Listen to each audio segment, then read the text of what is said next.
Hey, this is Rupa and you're watching Let's Learn with Rupa. Today's video is all about the subject Financial Management. ఈ subject degree 5th సెమిస్టర్లో ఉంటుందండి. ఎవరికి ఉంటుందంటే మీ major course ఏదైనప్పటికీ like BSc అవ్వచ్చు, BCom అవ్వచ్చు, BBA అవ్వచ్చు, but me minor course మాత్రం బిజినెస్ మేనేజ్మెంట్ అయితే గనక మీకు ఏ సెమిస్టర్కి ఏ సబ్జెక్ట్స్ ఉన్నాయో నేను ఇక్కడ చూపిస్తున్నాను. అండ్ మీరు ఇప్పుడు 5th సెమిస్టర్ కాబట్టి మీకు ఈ ఫైనాన్షియల్ మేనేజ్మెంట్ అనే సబ్జెక్టు అండ్ మేనేజీరియల్ ఎకనామిక్స్ అనే సబ్జెక్ట్ కూడా ఉంటుంది. ఇంకో ట్విస్ట్ ఏంటంటే ఒకవేళ మీరు బీబీఏ అయితే గనక 4th సెమిస్టర్లో మీకు ఆల్రెడీ ఫైనాన్షియల్ మేనేజ్మెంట్ అనే సబ్జెక్ట్ అయిపోయి ఉంటుంది. అండ్ మీరు బిజినెస్ మేనేజ్మెంట్ మైనర్గా తీసుకుంటే కనుక సేమ్ ఫైనాన్షియల్ మేనేజ్మెంట్ సబ్జెక్ట్ మళ్ళీ 5th సెమిస్టర్లో వస్తుంది. ఇక్కడ లక్ ఏంటంటే రెండు సిలబస్ సేమే. సో మీరు బీబీఏ అయ్యుండి మీ మైనర్ బిజినెస్ మేనేజ్మెంట్ అయితే గనక ఈ ఫైనాన్షియల్ మేనేజ్మెంట్ అనే సబ్జెక్ట్ 4th సెమిస్టర్లోనూ చదువుతారు and same syllabus subject 5th సెమిస్టర్లో కూడా చదువుతారు. ఇది కన్ఫ్యూజన్ అంటే. అండ్ ఈ వీడియోలో ఈ సబ్జెక్ట్ ఐఎంపీ క్వశ్చన్స్ అన్ని తెలుగులో సింపుల్గా సైడ్ హెడ్డింగ్స్ యూస్ చేసి ఎక్స్ప్లెయిన్ చేస్తాను సో దట్ మీరు ఎగ్జామ్లో ఓన్గా రాయొచ్చు. బట్ ఫైనాన్షియల్ టర్మ్స్ కొన్ని ఉంటాయి కాబట్టి మీకు చదవడానికి నోట్స్ కూడా అవసరం పడుతుంది. Again I'm there for you. ఈ సబ్జెక్ట్లో ఉన్న ప్రతి ఇంపార్టెంట్ క్వశ్చన్కి సింపుల్గా నేను ఎలా అయితే ఎక్స్ప్లెయిన్ చేస్తున్నానో అలానే సేమ్ సైడ్ హెడ్డింగ్స్ యూస్ చేసి సింపుల్ ఎక్స్ప్లెనేషన్తో మీకు నోట్స్ కూడా ప్రిపేర్ చేశాను. నోట్స్లో మీకు 5 units question and answers, PDFs and model papers కూడా ఉంటాయి. So that exam point of view మీకు ఎలాంటి క్వశ్చన్స్ ఇస్తున్నారో అర్థమవుతుంది. But my notes is not for free. మీరు 100 రూపీస్ పే చేయగలను అనుకుంటే ఇక్కడ చూపిస్తున్న వాట్సాప్ నెంబర్కి మెసేజ్ చేయండి.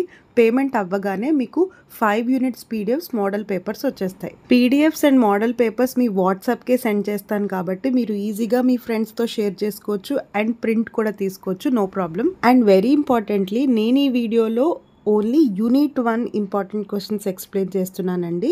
మీకు unit 2, unit 3, unit 4, unit 5 explanation videos కావాలన్నా మీరు 50 రూపీస్ ఎక్స్ట్రా పే చేస్తే వీడియోస్ కూడా మీ వాట్సాప్కే వచ్చేస్తాయి. నేను అవి యూట్యూబ్లో అయితే అప్లోడ్ చేయట్లేదు. కొంతమంది స్టూడెంట్స్కి ఎక్స్ప్లెనేషన్ వీడియోస్ ఉంటే చాలు ఎగ్జామ్లో ఓన్గా రాసేసుకుంటారు. అలాంటి వాళ్ళు 50 రూపీస్ పే చేసి ఓన్లీ వీడియోస్ బై చేయండి. కొంతమందికి నోట్స్ అవసరం పడుతుంది, వాళ్ళైతే నోట్స్ తీసుకోండి. రెండు కావాలి అనుకుంటే 150 అవుతుంది. So this is about charges. Madam ఎందుకు ఛార్జెస్ తీసుకుంటున్నారు అని మళ్ళీ నాకు మెసేజ్ చేయొద్దు. వాట్సాప్లో ఫ్రీగా ఇమ్మని అడగద్దు. My PDFs and videos are not for free. This is my request. ఈ పీడిఎఫ్స్ ప్రిపేర్ చేయడానికి, ఇంపార్టెంట్ క్వశ్చన్స్ గ్యాదర్ చేయడానికి, వీడియోస్ చేయడానికి, వీడియోస్ ఎడిట్ చేయడానికి అండ్ టైం టు టైం మీ వాట్సాప్ మెసేజెస్కి రిప్లై ఇవ్వడానికి నేను నా టీమ్ మెంబర్స్ 24/7 వర్క్ చేస్తున్నాము. కొంత ఇన్వెస్ట్మెంట్ కూడా పడుతుంది. సో దానికోసమే ఛార్జెస్ తీసుకుంటున్నాము. అండ్ మీ అందరికీ తెలుసు ఏదైనా ఫ్రీగా వస్తుందంటే అది అంత వర్త్ కాదు అని అర్థం. So please try to understand and don't ask PDFs and videos for free. Now without wasting much time, let's get into the subject Financial Management. Again I am telling you, ఇది 5th semester వాళ్ళకి business management మైనర్గా తీసుకున్న వాళ్ళకి ఉంటుంది. ఈ సబ్జెక్ట్లో మనకి 5 units ఉంటాయి and financial management కాబట్టి సమ్స్ కూడా ఉంటాయండి. బట్ కొన్ని యూనివర్సిటీస్కి సమ్స్ అంత ఇంపార్టెంట్ కాదు. ఫర్ ఎగ్జాంపుల్ అక్నో యూనివర్సిటీకి సమ్స్ ఇవ్వరు అండ్ ఏయూకి అయితే సమ్స్ కంపల్సరీ ఇస్తారు. అండ్ రిమైనింగ్ యూనివర్సిటీస్కి అయితే సమ్స్ ఆప్షనల్గా ఇస్తారు. అంటే థియరీ చదువుకుంటే సరిపోతుంది, సమ్స్ చాయిస్కి వదిలేయచ్చు. మీరు తీసుకునే పీడిఎఫ్లో సమ్స్ విత్ సొల్యూషన్స్ అయితే ఉంటాయండి, ప్రాక్టీస్ అవ్వచ్చు. బట్ ఎక్స్ప్లెనేషన్ వీడియోస్లో ఓన్లీ థియరీ ఎక్స్ప్లెయిన్ చేస్తున్నానండి బికాస్ చాలామంది స్టూడెంట్స్ థియరీ రాయడానికే ప్రిఫరెన్స్ ఇస్తారు. అండ్ యూనిట్ 1లో మనకి సమ్స్ అయితే లేవు, ఓన్లీ థియరీ ఉంది. యూనిట్ 1లో టోటల్గా మీరు చదవాల్సిన క్వశ్చన్స్ ఓన్లీ 3 మాత్రమే. 3 క్వశ్చన్స్ చదివితే చాలు, మీరు యూనిట్ 1 నుంచి ఏ క్వశ్చన్ వచ్చినా అటెంప్ట్ చేసేయచ్చు.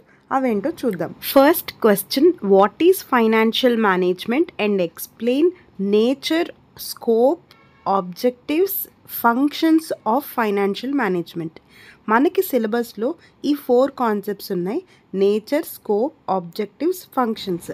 బట్ ఈ 4 కాన్సెప్ట్స్కి ఒకటే మీనింగ్ వస్తుందండి. కంపెనీస్లో కానీ ఆర్గనైజేషన్స్లో కానీ ఫైనాన్స్ని సరిగ్గా మేనేజ్ చేయడం వల్ల వాళ్ళకి ఎలాంటి బెనిఫిట్స్ వస్తాయి, వాళ్ళు ఎలాంటి గోల్స్ని రీచ్ అవ్వగలరు అనేదే మీనింగ్. సో నేను ఒక ఆన్సర్ ఎక్స్ప్లెయిన్ చేస్తాను, సేమ్ సైడ్ హెడ్డింగ్స్ మీరు ఈ 4 కాన్సెప్ట్స్కి రాసేయచ్చు. అండ్ ఇంకొకటి ఏంటంటే stages, steps involved in modern approaches to financial management లేదా కాంట్రిబ్యూషన్స్ ఆఫ్ ఫైనాన్షియల్ మేనేజ్మెంట్ అని అడిగిన సేమ్ సైడ్ హెడ్డింగ్స్ రాసేయచ్చు. ఇంకొకటి ఏంటంటే explain the role of financial manager in modern business organisation. ఇక్కడ కూడా మీరు సేమ్ సైడ్ హెడ్డింగ్స్ రాసేయచ్చు, బట్ ఫైనాన్షియల్ మేనేజ్మెంట్ మీనింగ్ రాసే బదులు ఫైనాన్షియల్ మేనేజర్ మీనింగ్ రాస్తారు. ఫస్ట్ ఫైనాన్షియల్ మేనేజ్మెంట్ అంటే ఏంటో చూద్దాం. Financial management refers to the planning, organizing, directing and controlling of financial activities such as procurement and utilization of funds. ఏ కంపెనీలో అయినా ఫండ్స్ని utilise చేయడం అనేది చాలా ఇంపార్టెంట్. ఉన్న రిసోర్సెస్ని కరెక్ట్గా యూస్ చేసి ఉన్న బడ్జెట్లోనే మనం ప్రొడక్షన్ కంప్లీట్ చేసి మంచి ప్రాఫిట్ సంపాదించగలిగితే దాన్నే ఫైనాన్షియల్ మేనేజ్మెంట్ అంటాం. ప్రతి కంపెనీకి ఫైనాన్షియల్ యాక్టివిటీస్ని, ఫైనాన్షియల్ రిసోర్సెస్ని మేనేజ్ చేయడానికి ఒక మేనేజర్ ఉండాలి. ఆయన్నే మనం ఫైనాన్షియల్ మేనేజర్ అంటాము. ఇలా ఒక ఫైనాన్షియల్ మేనేజర్ కంపెనీలో ఉండే ఫైనాన్స్ మేనేజ్ చేయగలిగితే కంపెనీకి ఎలాంటి బెనిఫిట్స్ వస్తాయి అనేదే ఈ concept. First one, profit maximisation. Obviously మీ కంపెనీలో మనీ లేదా బడ్జెట్ లేదా ఉన్న రిసోర్సెస్ని కరెక్ట్గా యూస్ చేయడం వల్ల మీకు మంచి ప్రాఫిట్స్ వస్తాయి. అదే కదా ఏ కంపెనీ గోల్ అయినా. సో ఫస్ట్ ఆఫ్ ఆల్ మన గోల్ ఏంటి అంటే profit maximisation. Second one, wealth maximisation. ఏ కంపెనీకైనా మంచి ప్రాఫిట్స్తో పాటు మంచి పేరు కూడా ఉండాలి. బట్ ఏ కంపెనీకైనా వెల్త్ని అంటే గుడ్ విల్ని ఎలా ఇంప్రూవ్ చేసుకోవాలి అంటే కరెక్ట్ టైంకి ఎంప్లాయీస్కి శాలరీస్ ఇవ్వాలి, క్లయింట్స్కి కరెక్ట్ టైంకి మనం గూడ్స్ని సప్లై చేయాలి, మంచి సర్వీస్ ప్రొవైడ్ చేయాలి.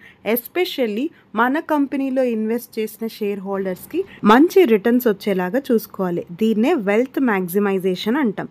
Third one, efficient utilisation of funds. మన దగ్గర ఎన్ని ఫైనాన్షియల్ రిసోర్సెస్ ఉన్నాయో అంటే ఎంత బడ్జెట్ ఉందో మనం క్యాలిక్యులేట్ చేసుకుని ఉన్న బడ్జెట్ని, ఉన్న ఫండ్స్ని కరెక్ట్గా యూటిలైజ్ చేసుకోగలగాలి. సో దీన్నే ఎఫిషియంట్ యూటిలైజేషన్ ఆఫ్ ఫండ్స్ అంటాం. Fourth one, proper mobilisation of funds. అంటే ఉన్న ఫండ్స్ని మనం కరెక్ట్గా డిస్ట్రిబ్యూట్ చేసుకోవాలి. అంతా షేర్ వాల్యూస్ మీద పెట్టకూడదు, అలా అని అంతా అప్పుల మీద పెట్టకూడదు, అలా అని అన్ని సేవింగ్స్ చేయకూడదు. సో కరెక్ట్గా మనం మొబిలైజ్ చేయగలిగితే ఉన్న ఫండ్స్ని మనం ఈజీగా ఫైనాన్స్ని మేనేజ్ చేసుకోవచ్చు. Fifth one, investment decision making. ఏ కంపెనీలో అయినా ఫైనాన్షియల్ మేనేజ్మెంట్ ఎందుకు చేయాలి అంటే కరెక్ట్ డెసిషన్స్ తీసుకోవడానికి, కరెక్ట్ టైంకి రైట్ ఇన్వెస్ట్మెంట్ ఆపర్చునిటీస్ మనం అనలైజ్ చేసి కరెక్ట్ ప్రాజెక్ట్లో మనం ఇన్వెస్ట్ చేస్తే కనుక మంచి ప్రాఫిట్స్ అయితే మనకు వస్తాయి. సో కరెక్ట్ ఇన్వెస్ట్మెంట్ డెసిషన్స్ తీసుకునే బాధ్యత కూడా ఫైనాన్షియల్ మేనేజర్దే. Next, risk management. ఫండ్స్ని మేనేజ్ చేయడం కాదు, మెయిన్ ప్రయారిటీ మనం రిస్క్ని మేనేజ్ చేయడానికి ఇవ్వాలి. ప్రతి కంపెనీ రిస్క్ మీదే ఆధారపడి ఉంటుంది. రిస్క్ తీసుకుంటేనే అది బిజినెస్ అవుతుంది.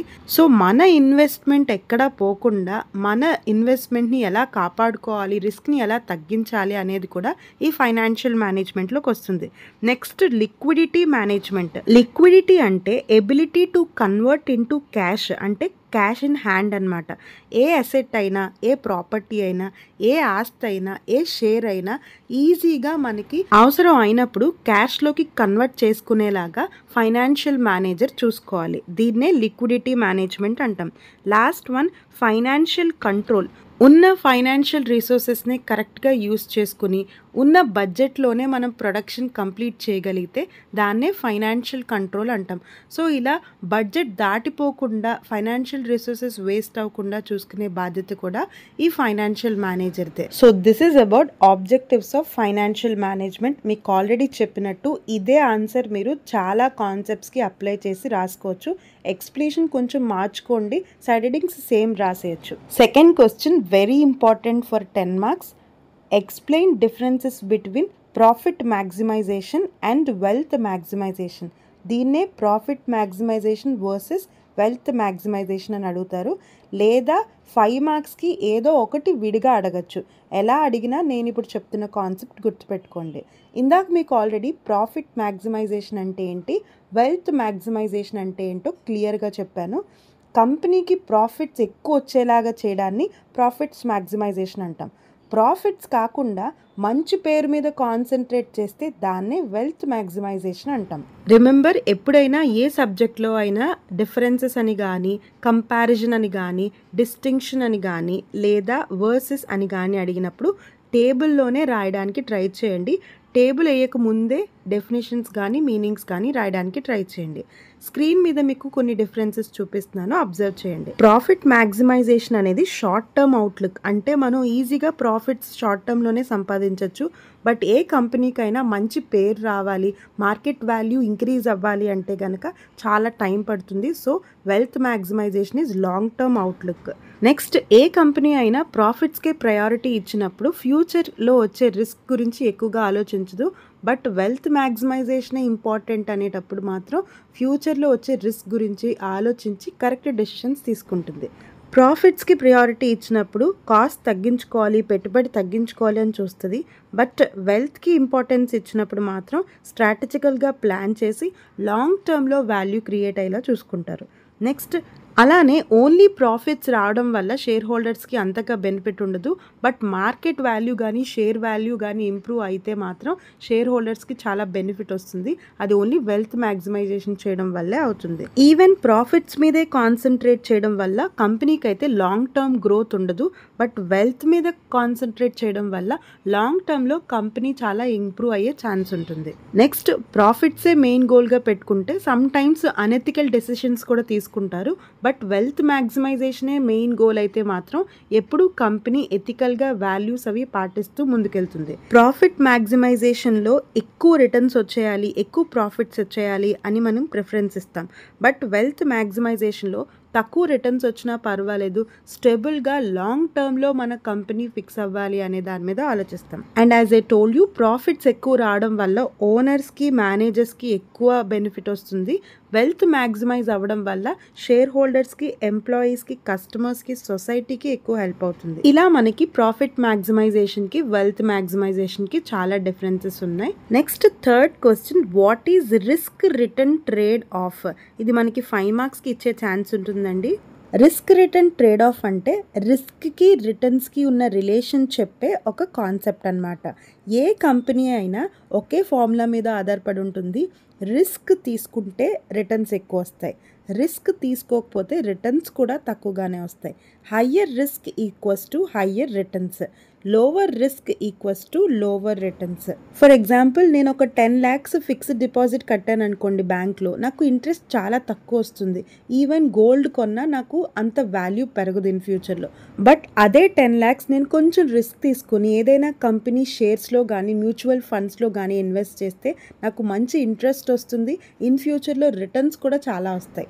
బట్ ఇక్కడ రిస్క్ కూడా ఎక్కువ ఉంటుంది. ఫర్ ఎగ్జాంపుల్, ఆ కంపెనీ షేర్ వాల్యూ పడిపోయింది అనుకోండి, నా 10 lakhs గోవిందనమాట. సో ఎప్పుడైనా ఇన్వెస్ట్మెంట్ చేసేటప్పుడు మీ ఫైనాన్షియల్ గోల్ ఏంటి, అసలు మీరు ఆ ఇన్వెస్ట్మెంట్ ఎందుకు చేస్తున్నారు, మీకు రిస్క్ తీసుకునే ఎబిలిటీ ఉందా లేదా, ఇవన్నీ కన్సిడర్ చేసి అప్పుడు మనం ఇన్వెస్ట్మెంట్ చేయాలి.